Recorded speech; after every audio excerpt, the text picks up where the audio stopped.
嗨，大家好，我是坦平叔。今天是2025年8月12号。这一期我们继续聊聊俄罗斯入侵乌克兰，看一看乌克兰战场上也有什么变化。今天是俄罗斯侵略乌克兰的第1266天，也是乌军进入库尔斯克的第372天。根据乌克兰方面消息前线共发生118次战斗。乌克兰总参谋部证实乌军已经解放了苏梅地区的别萨利夫卡村，并完全清除了那里的残余的俄军。此次行动涉及第33独立突击团和第24独立突击营。在战斗中，乌军一举消灭了18名俄军。克里米亚前线，昨天乌克兰国防部下属的情报总局幽灵特种部队再次出击，在克里米亚地区展开了一场惊心动魄的军事行动，成功摧毁了多处俄军目标，其中包括3处俄军雷达，让俄黑海舰队再次陷入危险境地。此次行动中，幽灵特种部队展现出了极高作战素养和精准的打击能力，他们锁定了位于克里米亚的多个关键俄军目标。根据相关报道被摧毁的目标中有建立在克里米亚科列伊兹科雷兹北山顶的一座俄军雷达。这个乌克兰军情总局特种部队它摧毁的这个雷达是在克里米亚叫塔尔汉库特角地区。这个战果非常的丰盛除了 98L6 雷达，还摧毁了俄军登陆艇和其他多台雷达。当然最有价值的就是 98L6 的叫叶尼塞，该雷达大概在2021年到2022年期间装备俄军，是俄军中极为罕见的有源相控阵雷达，不仅可以追踪弹道导弹和高超音速导弹，甚至宣称可以追踪隐身目标和近地轨道目标，是俄军真正的核心宝贵资产之一。这是公开报道中乌军首次摧毁该雷达。从乌克兰方面发布的视频来看，本次攻击的战术依然是无人艇靠近目标后放飞安装有爆炸物的 FPV 无人机，操作人员在后方控制无人机攻击目标。这个当前战斗最激烈的红军城就是波克罗夫斯克战场自从俄军方声称多支突击队已经突入红军城市区，已经过去了18天，而现在红军城战役仍没有出现什么剧烈变化，仍处于对峙的这个鏖战状态。俄军在红军城的南面、西南、东南、东北、北部各方向都没有任何决定性的突破。这实际已经证明俄军方多次声称的俄军多支突击队已经攻占红军城市区多条大街是夸大其词的虚假宣传。在波克罗夫斯克，也就是红军城乌军的地面无人车和重型无人机叫巴巴亚哥联合打击俄军侦察与破坏小组，也就是俄军进攻这个波克罗夫斯克要先过无人机这一关。据媒体报道是克里姆林宫命令9月1日前俄军抵达红军城南郊。乌克兰军方发布消息，就在最近的几天里，俄军在大规模向前线运送人力、装甲车和坦克弹药，在扎波罗热和波克罗夫斯克方向增兵的力度非常大，准备在最近几天展开大规模的进攻。俄罗斯军方通报在这个几个小时之后，可能就会在顿巴斯发起大规模的攻击。我们的士兵已经做好了准备。这是普京要在下周5阿拉斯加和川普见面前争取再扩大一点占领乌克兰的地盘。乌克兰军队将坚守波克罗夫斯克，直至特朗普与普京谈判开始。尽管面临被完全包围的威胁，却丝毫没有提及可能撤退之事。根据乌克兰方面的消息泽连斯基已向乌军总司令谢尔斯基上将下达命令，要不惜一切代价守住这座城市。也就是俄乌双方围绕着这波克罗夫斯克就是红军城，现在是继续鏖战根据这个央视报道说8月10号，乌克兰武装部队总参谋部通报称，乌克兰空军打击了位于赫尔松州奥列什基地区的俄军营级指挥所。据初步信息约25名俄军被打死，至少11人受伤。情报显示，被打死人员中包括该营指挥官、参谋长等人。俄方对此暂无回应。很难得央视也正面报道这个乌军的一些成果。当然了，他后面加了一句俄方对此暂无回应。俄方的回应呢，肯定是这些被炸死的俄军士兵和军官那都是酗酒而亡。根据这个乌克兰开源情报组织奥科格拉报道，乌克兰的无人机袭击正系统性的瞄准俄罗斯重要的南部铁路走廊，该铁路走廊为顿涅茨克前线和克里米亚提供物资。根据他们的最新消息，这已经是过去一周发生的第6次袭击。最近几周，乌克兰军队对俄罗斯铁路基础设施进行了12次精确打击，主要集中在南部地区。据冲突资本的乌克兰分析人士报道，这些袭击扰乱了关键的枢纽，减缓了通往克里米亚、顿巴斯和北高加索地区的军事物资运输，使俄罗斯的供应链更加复杂化。乌克兰无人机袭击了俄罗斯科米共和国炼油厂，这是俄罗斯最大的炼油厂，负责向俄军提供燃油和润滑油。值得关注的是，这里距离乌克兰有2000公里之遥，造成的破坏是一个储油罐被击穿，造成泄漏，同时损坏了用于生产的丙烷和丁烷以及汽油的天然气以及天然气泥稀油处理装置，也就是这些这个炼油装置这会造成该炼油厂停产很长一段时间。萨拉托夫炼油厂再次遭到轰炸。俄罗斯国防部说8月11日，俄罗斯3个地区上空击落7架乌克兰无人机。8月11日上午，俄罗斯防空部队拦截并击落了7架攻击俄罗斯3个地区的乌克兰固定翼无人机。俄罗斯国防部报告了这一消息，在克里米亚共和国境内击落了4架无人机，在夏诺夫格勒德州击落2架，比尔格莱德州击落1架。此次袭击是乌克兰武装部队持续利用无人机攻击俄罗斯领土的行动的一部分。处于高度戒备状态的俄罗斯防空系统迅速对威胁做出反应，防止了可能造成的破坏。据初步消息，此次上午袭击未造成人员伤亡和重大损失。紧急服务部门继续在无人机被击落的地点开展工作，以评估可能的损失。根据这个俄乌双方就轰炸发布的这些战报实际上可以看到这双方都已经没有了所谓的后方也就是后方不再安全，安全感是淡然无存，战争已经被带到了俄罗斯境内，俄罗斯境内任何一个地方都有可能被炸。比如说8月10号这一天呢，就是一个活生生的例子。乌克兰先出动一波无人机直扑俄罗斯的图拉州，这个图拉州距离前线很远，搁晚年呢按以往的战争这个形势，这个地方一定是后方叫歌舞升平岁月静好。但是乌军的无人机却造访军营、战壕、车站、工厂，都成为目标俄罗斯国防部并未让这事不了了之，国防部当天就公布了一份成绩单，3小时内拦截27架乌克兰无人机听起来还是很厉害的但把数字拆开看就不同了，11架在图拉州，1架在莫斯科地区，其余分散在南部和西部4个州，说明乌军的无人机已不再是偷偷摸摸来1架、2架，而是成群结队多方向出击多层次多速度饱和式攻击俄罗斯防住了这边，防不住那一边，永远有漏网之鱼双方的攻击手段不断升级去年还是单架无人机偷袭，现在是一口气几十架齐飞，搞饱和攻击，炸弹也从胡乱投掷到能精准瞄准一栋楼打击。乌军的这种打法非常的高明花小钱办大事，他不需要100万大军，也不需要长时间准备，只要几架无人机、几颗炸弹，就能在几小时内让对方生活陷入混乱。时间一长，外界的反应就会变得迟钝，一旦习惯了这种护膝底线就会一条条消失，战争会变得更加残酷肮脏，到最后人们已经记不清是无人机先飞过来还是先炸弹落下来，只知道没有后方，安全感也就没有了。乌克兰的无人机试图攻击车臣，这是卡德罗夫说的，说乌克兰试图在周六晚上和周日晚上用无人机袭击车臣，没有人员伤亡破坏。8月8日至9日和9日至10日夜间，基辅政权再次企图袭击车臣共和国境内的目标，在谢尔科夫斯基和纳杰列奇尼地区发现了2架无人机，这很有可能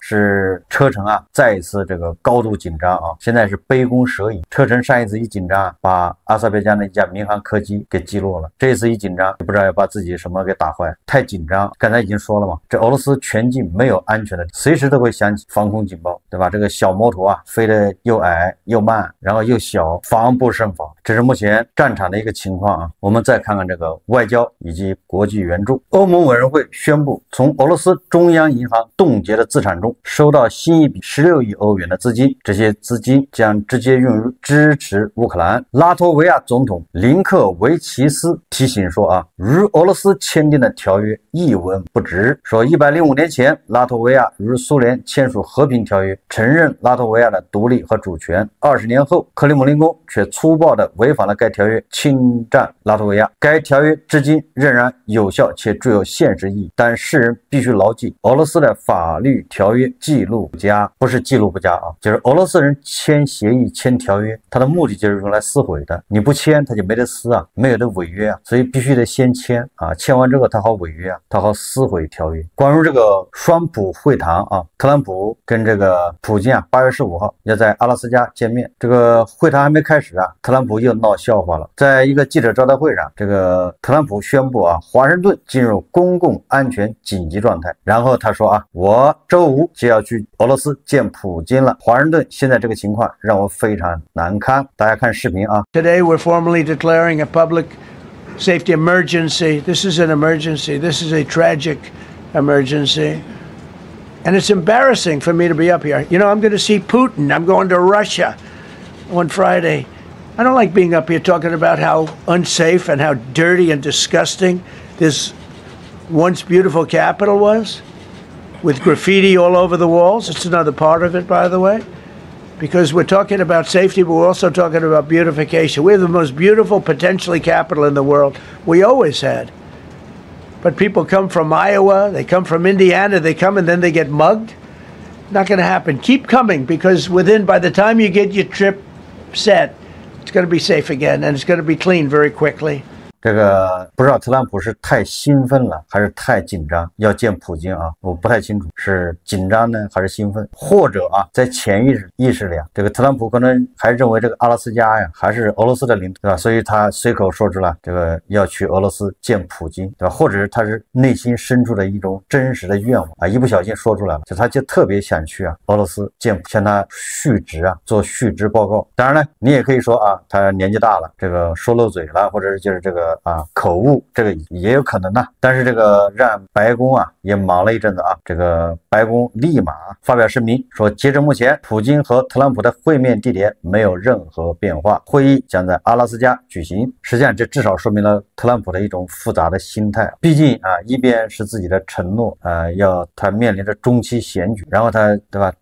去年选举的时候，他说24小时结束俄乌冲突，现在已经多少个24小时过去了，八字还没一撇，这个非常影响他的中期选举。一方面，俄乌的差距，对吧？双方的要求简直是一个天上一个地下。特朗普想要让这个停火，不出意外啊，也就是他跟普京做交易对手是处在下风，也就是在普京面前，特朗普的这个确实啊显得幼稚，被特朗普牵着鼻子，对吧？特朗普随便出一招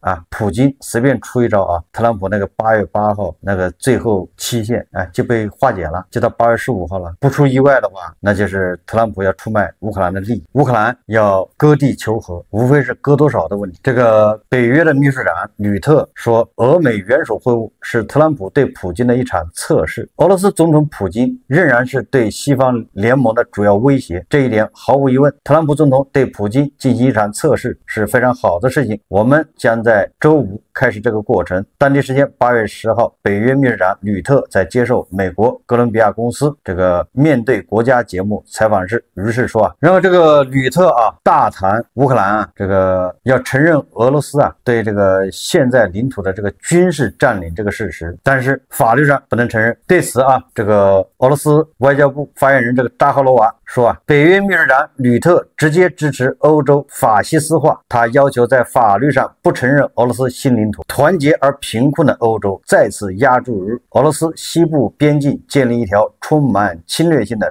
仇俄政权带。吕特的言论是这种迷恋的意识形态伴奏的一部分。可见这个北约秘书长本身就已经是有点这个绥靖投降的意思了他认为乌克兰应该事实上承认俄罗斯控制的领土，但不应从法律角度正式承认。他强调，俄乌领土问题解决应该意味着对领土控制权的实际承认，而不是从法律角度的政治承认。也什么意思呢？就是吕特已经对吧替乌克兰人往后退了一步了，他以为面对强盗啊，面对侵略者，后退一步，侵略者就会得到满意，就会满足而停止脚步。他哪里想到啊，俄罗斯的外交部发言人扎哈罗娃响亮的给了他一耳光。面对侵略者，只有反抗。你以为绥靖有出路吗？你以为对吧？今天折给他一条腿，明天折给他一条胳膊，他就会满意？所以说啊，这个西方啊，有些人还是在美梦之中啊。幸好啊，德国总理默尔茨他很清醒。这个默尔茨最近啊，对接受这个记者采访的时候，他说啊，我们不能接受俄罗斯继续威胁欧洲安全，因此任何鼓励俄罗斯侵略行为的和平都不可能实现。他说，这是我们欧洲人所要传达的信息。我感谢与美国就此问题进行密切对话。大家看视频啊。Auch heute ein weiteres Telefonat mit Präsident Trump führen. Wir bereiten uns intensiv auf europäischer Ebene zusammen mit der amerikanischen Regierung auf dieses Treffen vor. Und wir hoffen und gehen davon aus, dass die Regierung der Ukraine, dass Präsident Zelensky an diesem Treffen beteiligt wird. Wir können jedenfalls nicht akzeptieren, dass über die Köpfe der Europäer, über die Köpfe der Ukrainer hinweg über Territorialfragen zwischen Russland und Amerika gesprochen oder gar entschieden wird. Ich gehe davon aus, dass die amerikanische Regierung das genauso sieht. Deswegen gibt es diese enge Abstimmung. Wir können nicht akzeptieren, dass die gesamte europäische Sicherheit von Russland aus weiter bedroht wird. Und deswegen kann es hier keinen Frieden geben, der russisches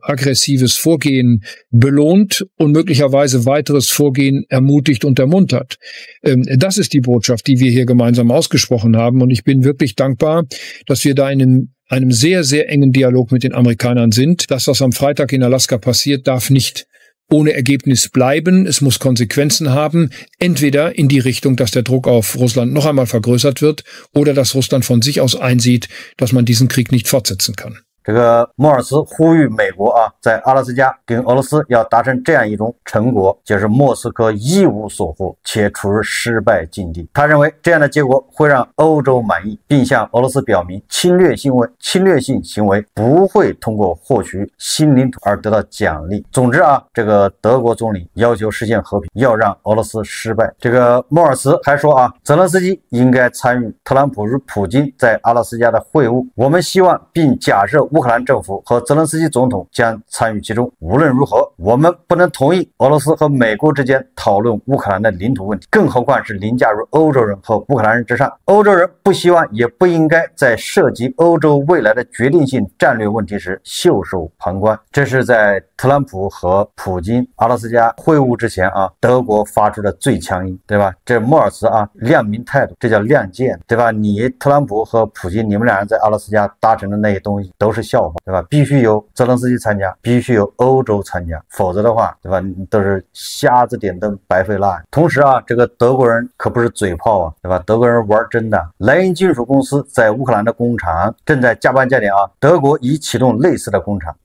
但是啊，这个莱茵金属首席执行官叫阿米帕伯格啊，他说啊，乌克兰弹药厂的建设进度不如预期，也就是因为乌克兰现在是战时，而且他这个前一阵子这个叫什么反腐啊也挺乱，所以说这个德国人认为这个进度啊受到影响，但是说其产能将是此前预期的2倍。这个位于乌克兰的德国莱茵金属企业每年可生产35万枚炮弹，目前已做好技术投产的准备，而乌克兰的企业仍在建设中，也就是乌克兰这边啊耽误了进度。乌克兰方面已签署了第一份合同，到目前为止我对工作进度不满意，但这不仅仅是我们自己的原因。你知道我们正在建造一座新工厂，我们在乌克兰的开工时间与在德国差不多，是吧？在德国我们已经准备好了，但在乌克兰还没有，也就是乌克兰的配套设施啊还在建设中啊，耽误了进度。说不幸的是乌克兰的官僚主义很严重，这让我很不满意。所以说啊，这个乌克兰这个国内啊，一个是战时状态，第二个国内的可能嘛管理啊还是有些问题。但是这个德国人啊又说也有积极的一面，说现在他们想把第一家工厂的产能翻一番，这是个好消息。说另一个好处是他们已经准备好继续推进并提高产量，但现在缺乏资金。原本啊是计划是年产15万枚炮弹，现在是30万枚。按照目前这个强度啊，这个乌克兰如果自己能生产100万枚这个炮弹，这就够用了，剩下的可以买。你看德国就帮他建造工厂、年产啊，一投产之后就是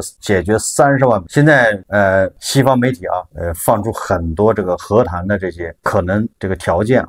在这里咱们就不需要再挨个的去分析了啊。总之啊，你割1寸土地也叫割地，由特朗普参与啊，肯定是乌克兰要割地求和。乌克兰这个泽连斯基啊坚决反对，这个特朗普早就放过话了啊，让乌克兰做好割地的准备。对乌克兰来说啊，如果不能收回乌东4个州和克里米亚，什么方案都是失败。当然了，也有一种可能啊，就是目前实际控制线上冻结战线，或者在实际控制线这个基础上略做调整，冻结战线。按照吕特说的啊，乌克兰是不承认这些地方是俄罗斯的，然后乌克兰还要加入北约，加入欧盟，对吧？在德国啊这欧洲国家的帮助之下，乌克兰恐怕3-5年就很快成为军工强国啊，那个时候恐怕跟俄罗斯接着干。这个俄罗斯周边的气候啊，已经具备了啊继续打的可能，就是这个仗很难停下来。你比如说啊，首先是这个阿塞拜疆，这个阿塞拜疆向乌克兰提供新一轮财政援助，阿塞拜疆总统阿利耶夫已签署相关总统令，该文件于8月11日发布在阿塞拜疆总统官网上。这个阿利耶夫决定向乌克兰提供200万美元人道主义援助，看上去虽然不多啊，但是你架不住它细水长流啊。现在给的是美金啊，马上就要给武器，说这个